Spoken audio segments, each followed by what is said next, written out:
I'm Roxy, 33, female. Let me take you back to those early days when Raymond, my husband, and I were young and head over heels in love. We were the kind of couple who thought they could conquer the world together. Every challenge, every obstacle, we'd face together, hand in hand. Some Romeo and Juliet type crap. Boy, do I regret not listening to my mother now. Anyway, when I found out I was pregnant, it was both a shock and a blessing. We were barely out of high school, not a dime to our names, and had no idea how to navigate the world as adults. It was a wake-up call, to say the least. Raymond, being the responsible one, knew he had to find a steady job, and he did, thanks to his uncle. His uncle ran a small, obscure warehouse business that specialized in packaging supplies. It wasn't glamorous, but it was a paycheck. A paycheck that was very much needed because, baby, remember? To put it kindly, Raymond isn't the sharpest knife in the drawer, so his uncle had a pretty hard time convincing his colleagues to hire him. I guess they felt bad for a couple of high school dropouts who were homeless and expecting a kid because they gave him a desk job. Well, a fairly easy one since Raymond wasn't the smartest guy. I suppose he was content, at least initially, with a steady job and a growing family to provide for. But life has a way of throwing curveballs, and those early years of marriage weren't as smooth as we had hoped. Raymond, who had once been so full of dreams and aspirations, started to change. He drank more, and his temper flared more often. The realities of adulthood and the weight of responsibility began to take a toll on him, I guess. Our relationship suffered. What was once a bad romance had turned into bickering over bills, chores, and the everyday routines of life. We had to let go of those big, stupid dreams of our youth. Those dreams of traveling the world, starting a business together, and living in a big house felt like distant memories.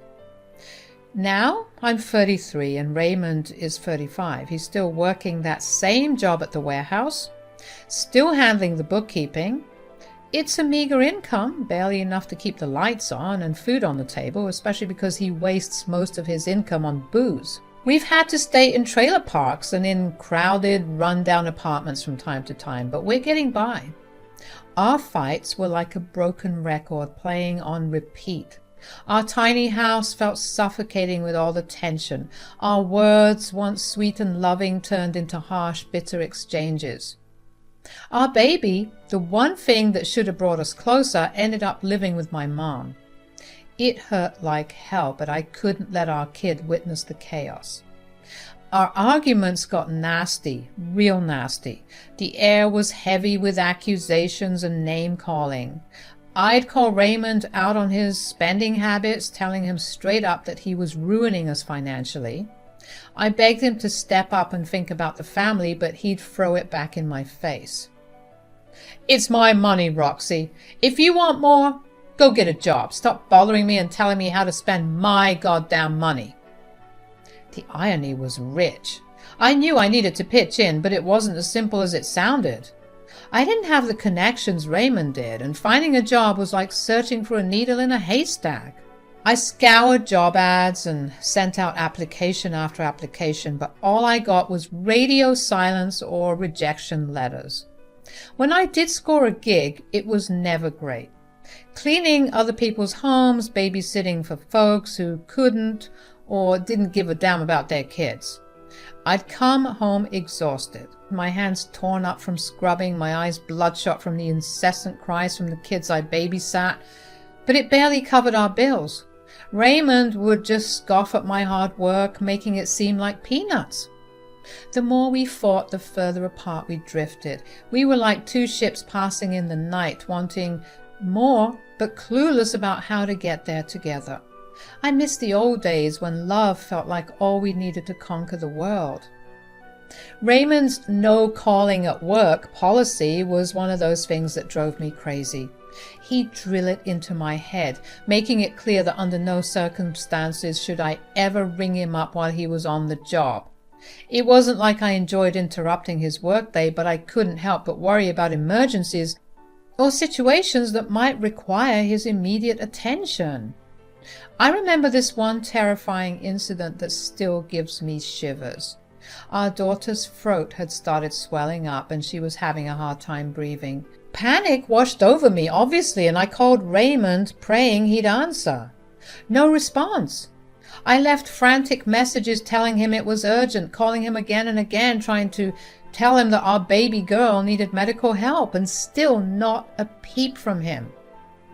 Hours felt like days, and by the time he finally came home, I was a mess of nerves, of course. I rushed to the door, ready to spill out what had happened and ask for his support, but he cut me off before I could even start.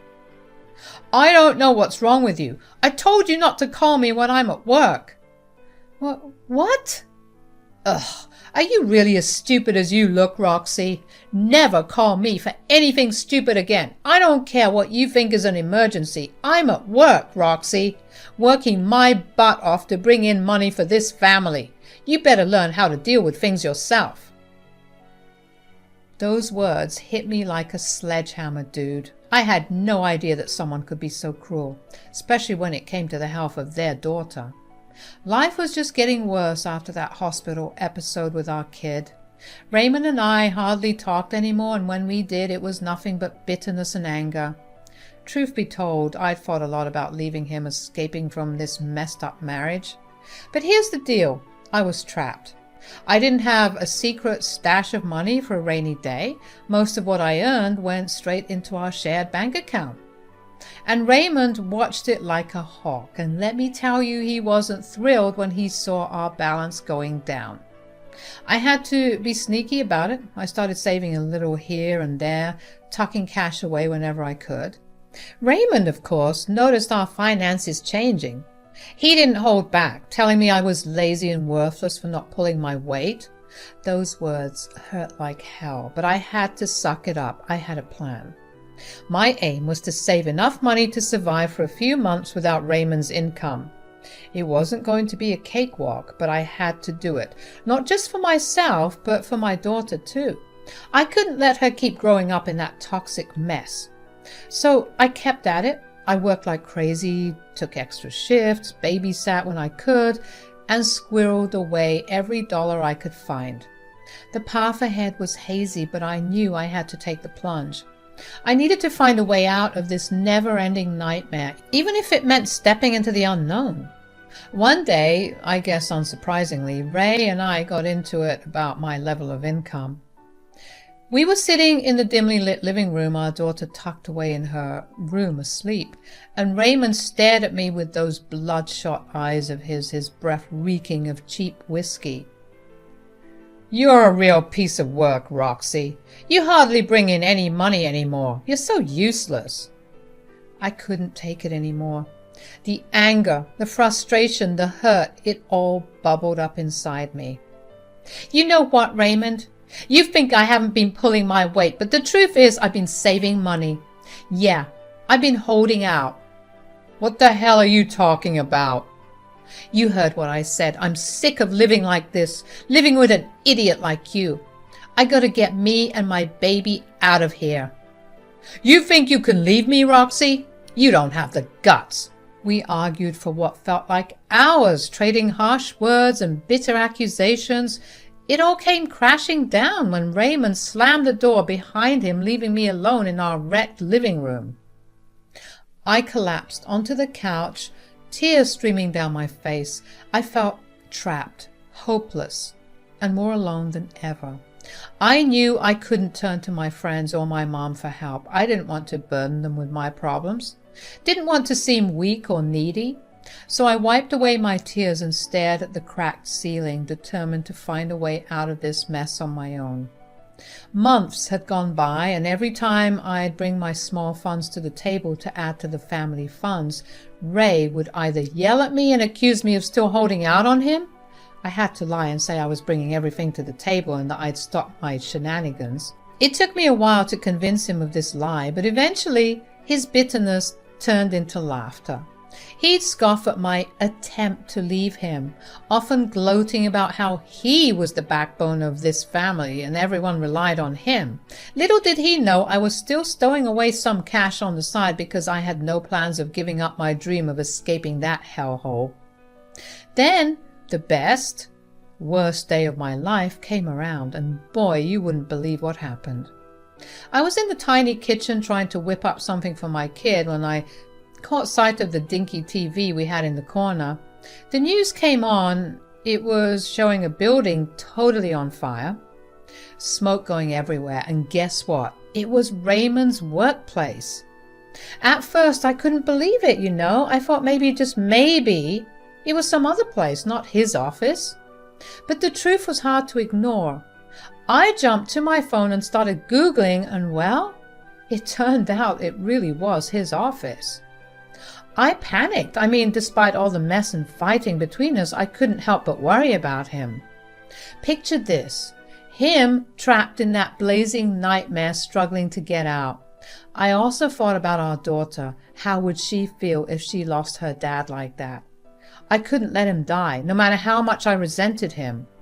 Fear took over everything. So obviously the next logical thing for me to do was to call his phone, right? I mean, this was an emergency, and despite his stupid rule about not calling him, one would think that that wouldn't apply in this case, right? Wrong. You see, when I finally mustered the guts to call him, I couldn't even say a word. He was like, "Roxy, I told you not to call me at work. Why are you so stupid?" "I know about your stupid rule, but I'm in a meeting. Get off my phone." "Raymond, listen." But he didn't get it. Just went on this rant about how I never respected his job, how I made his work life a living hell. I tried to cut in to make him understand, but nope, he wouldn't stop. And then, while he's still in the middle of this rant, I hear it. A soft, sweet voice in the background. "Hurry up, baby, I miss you." I mean, what the heck? Who the hell was that? Before I could even say a word or wrap my head around what I just heard and what was happening, Raymond abruptly hung up.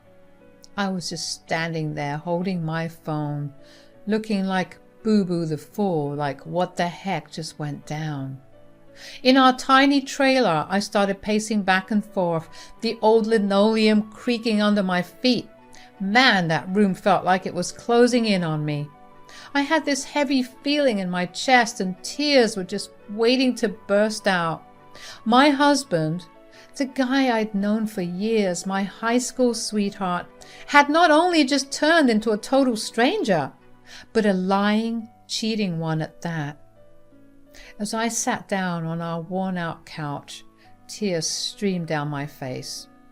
I couldn't help but replay the last few years in my mind. It was in that moment of pacing, my mind racing 1,000,000 miles a minute, that it hit me like a ton of bricks. The reason Raymond had that stupid no calling at work policy wasn't because of his precious meetings or his work ethic.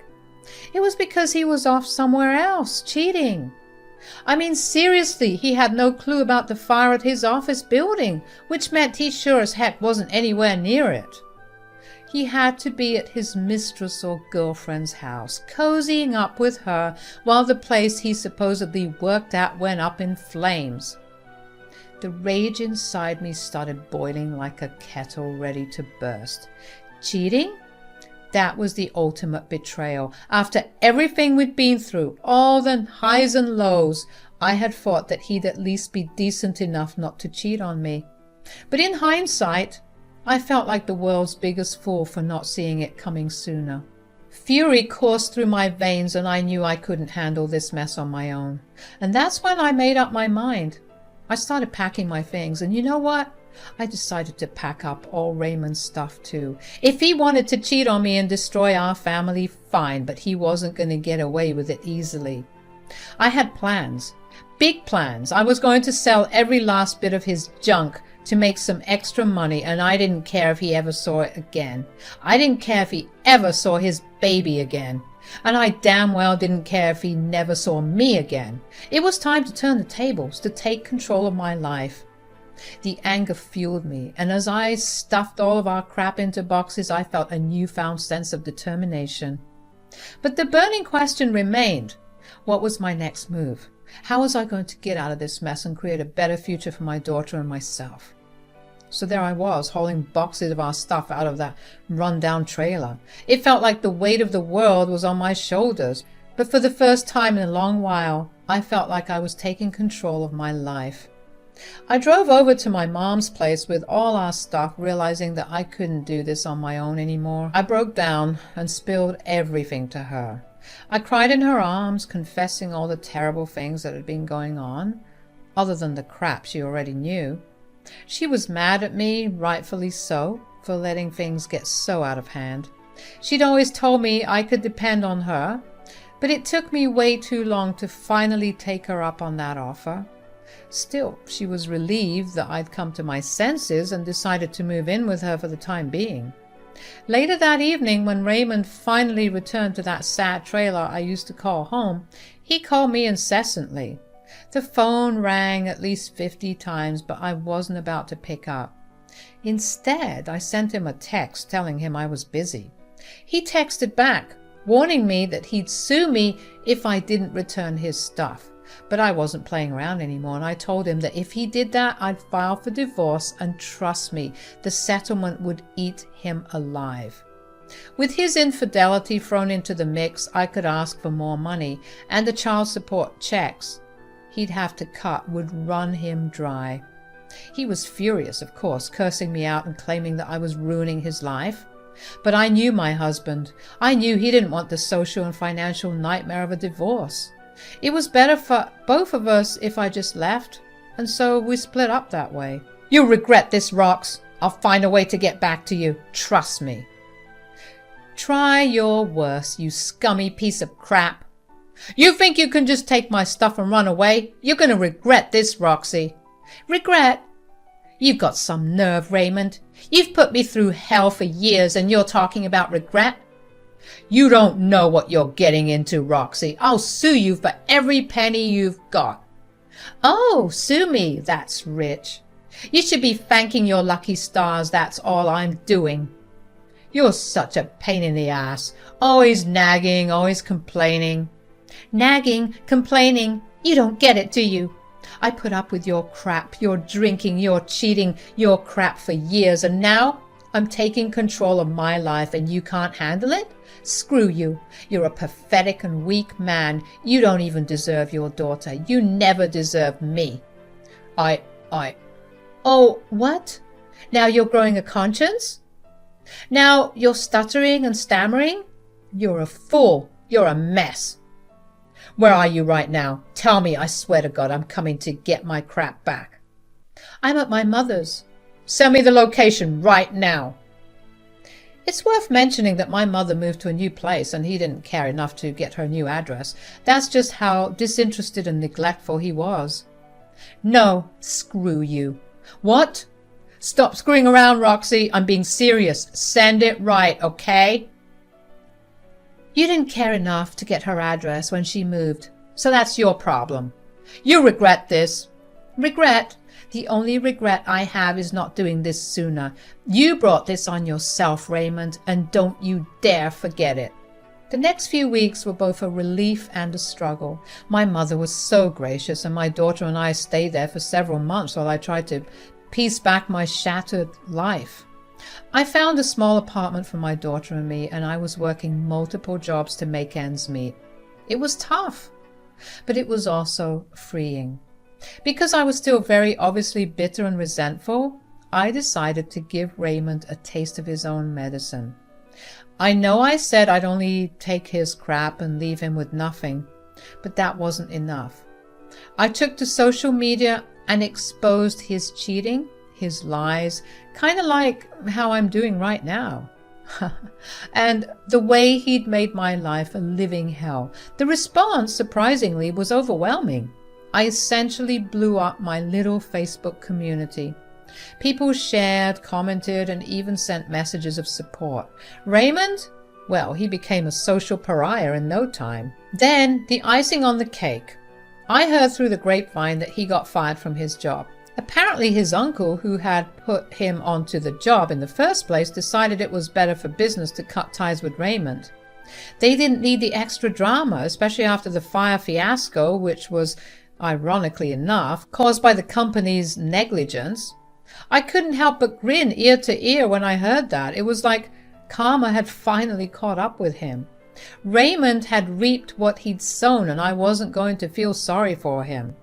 In fact, I was starting to feel like life without Raymond might just turn out to be a whole lot brighter. One day, as I was juggling my jobs and my daughter's school schedule, I caught a glimpse of myself in the mirror. I was exhausted, my hair was disheveled, and there were dark circles under my eyes. But I was also smiling. It was a genuine smile, something I hadn't done in years. I realized that leaving Raymond had been the best decision of my life. I was finally free from the toxicity that had been drowning me. I was taking care of my daughter, and we were building a new life together, one that was filled with love and support, not anger, neglect, and resentment.